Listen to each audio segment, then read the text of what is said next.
To check your system status using the LEDs, apply or cycle the power to your unit and become familiar with the TAM7 power-up sequence. All LEDs on all boards will light solid for the first 1 to 2 seconds after a power-up. The blue unit LED will stay on for an additional 1 to 2 seconds until communications are established between the control boards. If the LEDs on one or more of the boards in your system do not light, make sure the wiring harnesses from the AFC, EVC, and heat control boards are securely plugged into the distribution board. Also, verify the power from the unit's low-voltage power supply to the distribution board. 13.8 volts DC comes into connector J8 on the distribution board on the white and black leads. And then that voltage is distributed on connectors J4, J5, J6, J9, and J10, also on the distribution board, but power is distributed from these connectors on the red and black leads. Step 4, verifying communications. After your system has completed the initial power-up sequence, the blue unit LED on each board should flash once every 4 seconds. This lets us know that the boards are communicating. If one of the blue unit LEDs in your system is solid, displays a rapidly flashing pattern, or does not light at all, please refer to the service facts document and other fieldtechhelp.com videos for troubleshooting procedures. Step 5, a properly functioning system. In a properly functioning system, the blue unit LED will flash once every 4 seconds, and the red fault LED on each board will be off. The green status LED will display a pulse pattern. The green status LED pulse patterns are different for each board, so we'll look at them individually. Starting with the AFC board, the green status LED will flash 1 time every second when no demand is present. When demand is present, it will flash once for every 100 CFM of demand.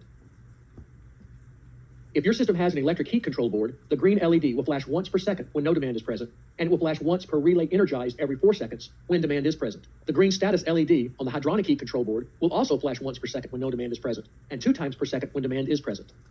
Now let's look at the EVC board. When no demand is present, the green status LED will flash once for AC-only configurations and 4 times for heat pump configurations. When demand is present, the green status LED on the EVC board will have a pulse pattern based on the system type and stage of demand. The status LED will also flash a very fast pattern when the stepper motor is pulsed. Step 6, checking fault history. A unique feature of the TAM7 is its ability to store and report the last 4 error conditions for each board. To see the fault history, cycle power to the unit and observe each board. After your system has completed the initial power-up sequence, the green status LED will go solid, and the red LED will flash error codes for the 4 most recent faults. Now, it may be necessary to cycle the power multiple times to accurately read each board's fault history. And it is sometimes helpful to cover the other LEDs and focus only on the red LED as you're counting the pulses. You'll know when the fault history recall has ended because the green status LED starts a pulse pattern. If your system is operating without faults but is not performing as expected, verify proper thermostat setup, thermostat wiring, and the dip switch settings on S1 and S2 on the AFC board. After you have resolved any issues, clear the faults by pressing the unit's test button on the AFC board and hold it for 10 to 12 seconds. Wait 5 seconds, and then cycle power to the unit. A word of warning here, this procedure will clear the faults on all the control boards, so be sure to observe each board individually before you clear the fault codes. It is very important that you do clear the faults before leaving the site. Step 7, current fault status. Following the power-up sequence and the fault history recall, if there is a fault history, observe the red fault LED. If it is flashing and the green status LED is not solid, a fault condition exists. Refer to the TAM7 service facts document, technical manual, or fieldtechhelp.com videos for steps to resolve TAM7 fault conditions. This concludes this presentation of reading the TAM